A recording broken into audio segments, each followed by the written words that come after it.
Professeur Pius Ondoa, bonjour. Bonjour. Vous avez commis chez l'Harmattan, Cameroun, cet ouvrage, cet intéressant ouvrage intitulé « La trajectoire vers l'homme-dieu. Quelle ontologie de l'homme au post-homme ». Nous commençons cette entrevue avec cette belle assertion de Yuval Noah Harari qui dit, je cite, « En recherchant la béatitude et l'immortalité, les êtres humains essayent de se hisser au rang de Dieu. Parce que ce sont des qualités divines, mais aussi parce que pour triompher de la misère et de la vieillesse, ils devront d'abord acquérir la maîtrise de leur substrat biologique. Jusqu'ici, accroître le pouvoir de l'homme reposait exclusivement sur l'optimisation de nos outils externes. À l'avenir, il dépendra davantage de l'optimisation du corps et de l'esprit humain, voire d'une fusion directe avec nos outils. Alors, à lire cette assertion, l'on découvre inévitablement le contenu de l'ouvrage. On présuppose, on suppute que vous êtes dans la logique de la définition de la trajectoire qui a guidé le passage de l'homme vers le post-homme, comme vous disiez ici. Pouvez-vous revenir un peu sur cette trajectoire, sur ce processus? Je vous remercie de cette question et de ce rappel à partir du texte de Hariri. Bon, l'idée essentielle de l'ouvrage, c'est que l'individu, par sa dynamique de création, par sa maîtrise du réel, s'est inscrit dans une trajectoire où ce n'est plus seulement la maîtrise du réel extérieur, c'est la maîtrise à la fois de lui-même et la projection de lui-même vers autre chose qui pourrait ou qui devrait, d'après lui, n'est-ce pas, l'assimiler à Dieu lui-même. Pourquoi cette assimilation à Dieu? C'est d'abord un rejet de la réalité du fait qu'il est créé par Dieu, et c'est déjà un rejet de Dieu dont on veut absolument récupérer les attributs, dont on s'investit de ces attributs-là pour prendre résolument sa place. Alors, cela, évidemment, pose et posera un certain nombre de problèmes. Ce sont ces problèmes-là que j'essaie d'anticiper. C'est peut-être, on dira que c'est de la philosophie, n'est-ce pas, projectionnelle. Mais nous sommes déjà inscrits dans une telle trajectoire qui est considérée d'ailleurs comme irréversible par ceux qui, précisément, ont pris sur eux de faire en sorte que Dieu soit écarté, que l'homme le remplace, qu'il lui prenne tous ses attributs, toutes ses possibilités, et évidemment que en le faisant, il puisse considérer qu'il est totalement réalisé. Mais est-il totalement réalisé pour autant? Rien n'est moins sûr à ce niveau-là. Donc voilà l'idée qui porte, n'est-ce pas, le texte global de cet ouvrage.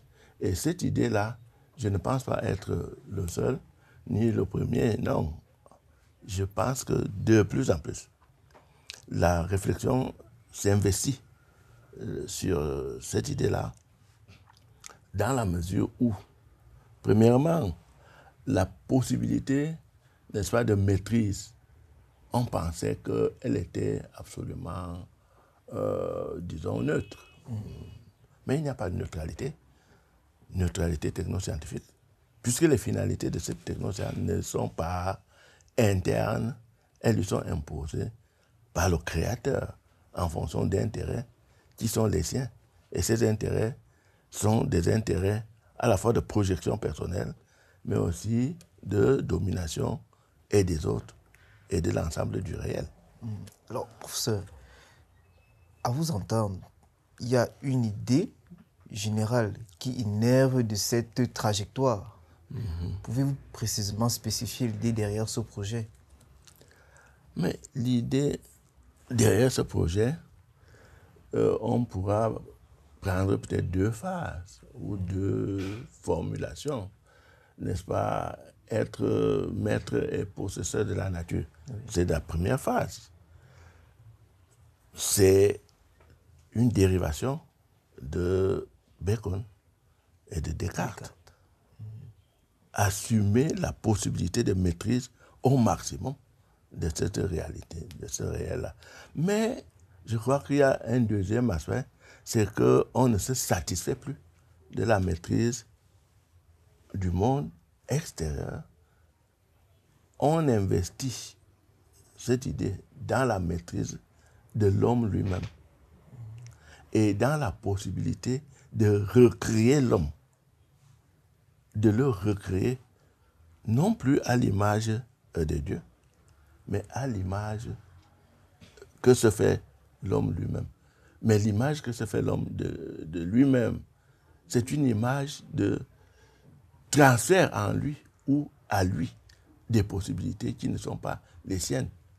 Les possibilités de Dieu, le Créateur, celui qui affecte, n'est-ce pas, la dynamique créative, celui qui affecte le sens, celui qui affecte, n'est-ce pas, les finalités de l'existence et qui vous attend à l'issue de cette existence-là. Donc, il y a 2 moments.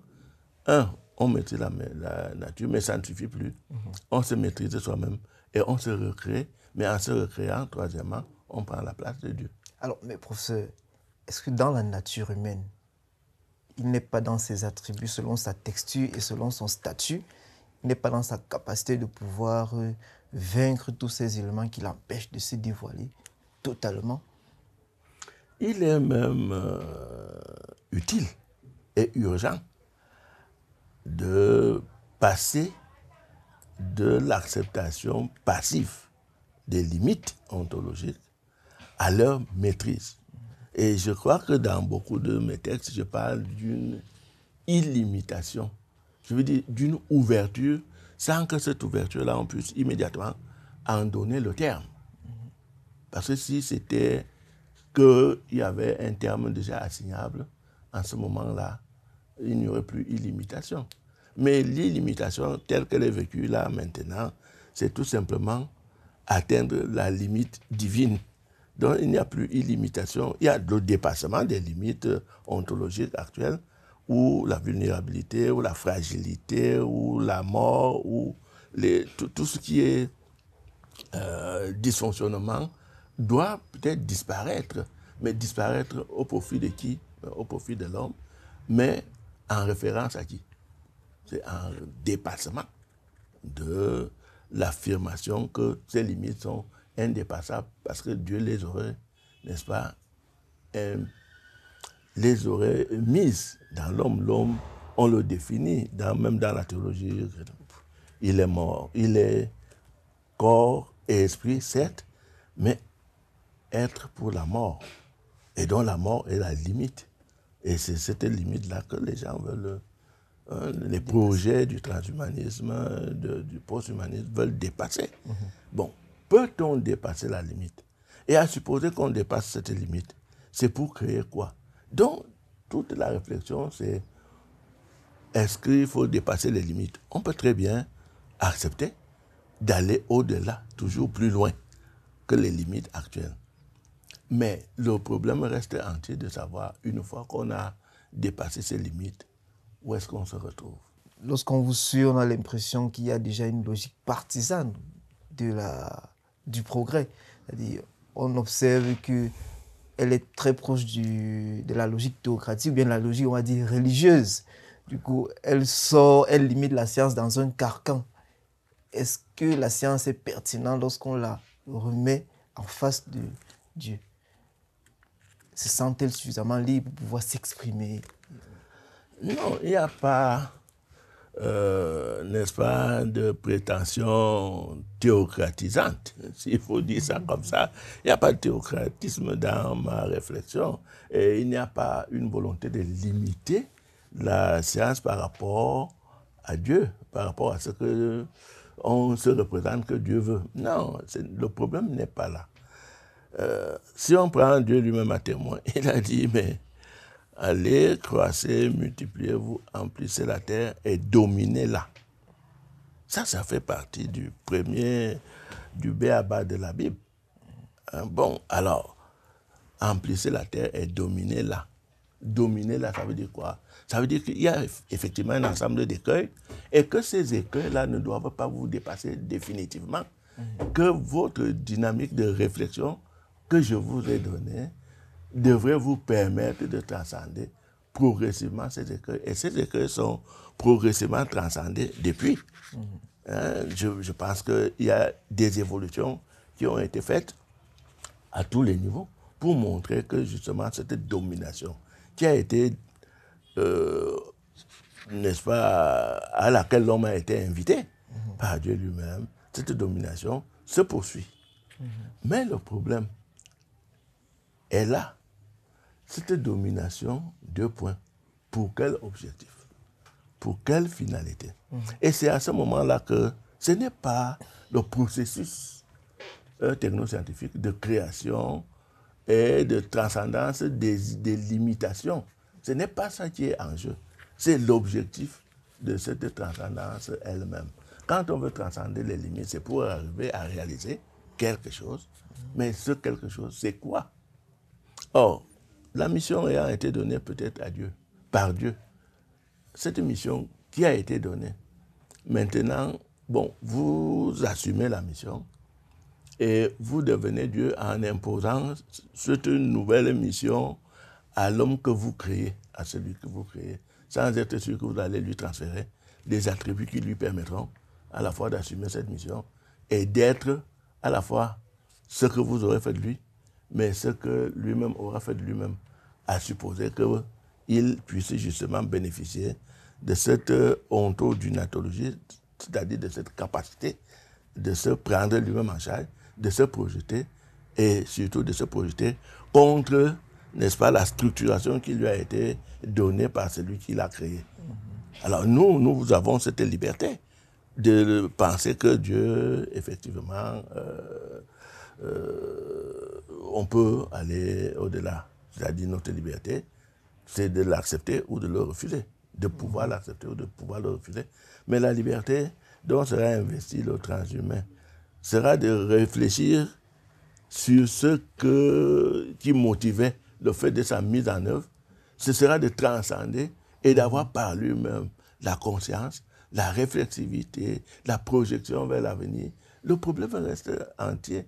Il est vrai que peut-être on va me dire, oh ben on n'en est peut-être pas encore là. Mais ce n'est pas lorsqu'on y sera qu'il faudra poser le problème. C'est peut-être maintenant. Et tout le débat consiste à dire, oui, créons, mais créons quoi? Oui, créons, mais créons pourquoi? Oui, créons, mais créons pour qui? Pour les intérêts de qui?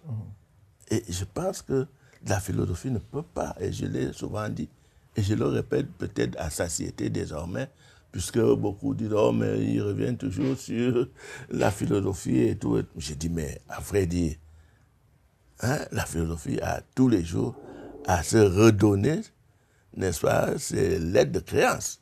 Elle a la mission de rassurer sur sa pertinence permanente, quelles que soient les évolutions du monde. Et justement, parce que le monde évolue, elle doit prendre en charge réflexivement et de façon critique ces évolutions-là.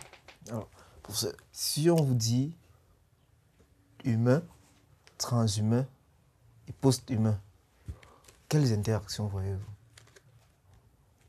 Non, je vois d'abord une dynamique créative.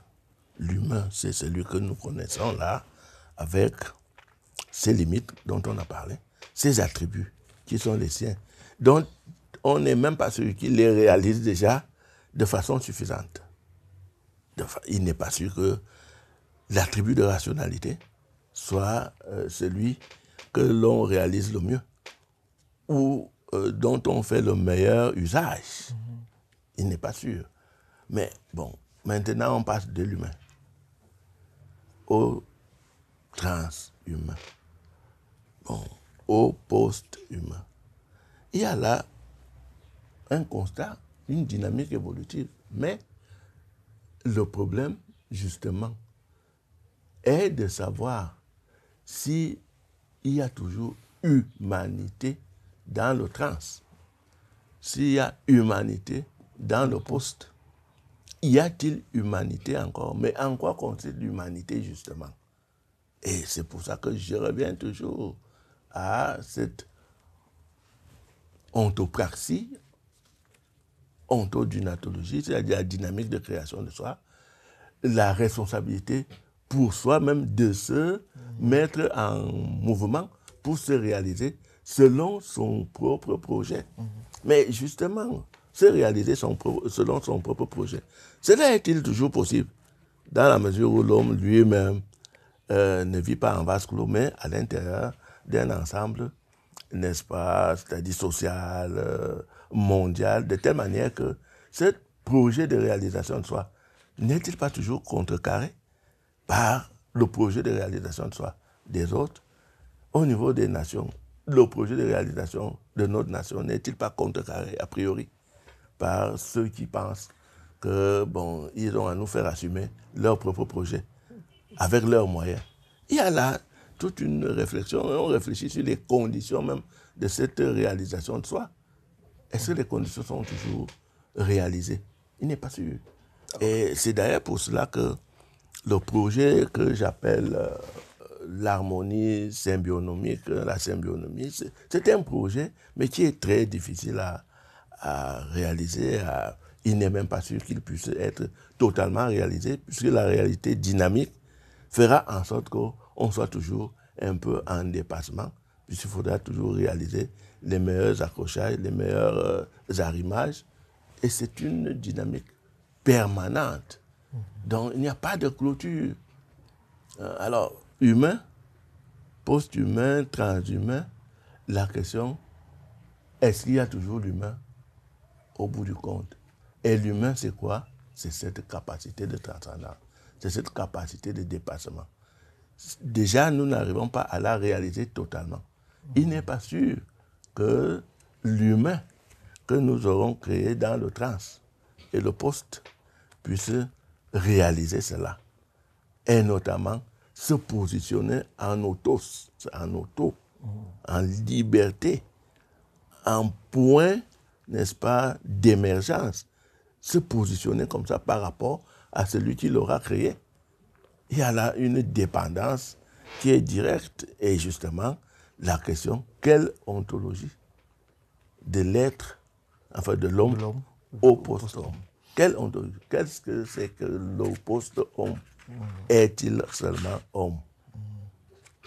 Alors, vous proposez justement à la page 63 un tableau comparatif entre l'humanisme classique et le transhumanisme et la postmodernité. Pour résumer ce tableau, vous dites que c'est le destin de l'espèce humaine en somme. Disons que pour essayer de donner un contenu aux divers concepts utilisés, on utilise le concept d'homme. Bon, je mets là homme, humanisme classique. Qu'est-ce que c'est que l'homme dans le cadre de cet humanisme classique? Bon, maintenant, on parle du transhumanisme, de la post-humanité. Qu'est-ce que c'est que le transhumain? Qu'est-ce que c'est que le post-humain? Le tableau a ceci que j'ai dressé, n'est-ce pas, en 13 volets, n'est-ce pas, les caractérisations que l'on peut affecter à l'homme et en face, au post-homme, au transhumain. Alors, chacun des volets est important. Le volet de l'émergence. L'émergence de l'homme classique. C'est une émergence tout à fait aléatoire. Mais en même temps, elle est devenir. Cela signifie qu'il n'y a pas clôture dès le départ. Il y a ouverture, mais dans le même temps aussi, il y a cette représentation du fait que cette émergence, elle est, on pourrait dire, sacrée. Elle a une valeur absolue. Mais l'émergence du post-homme ou du transhumain, elle tient à quoi? Elle tient au projet de quelqu'un.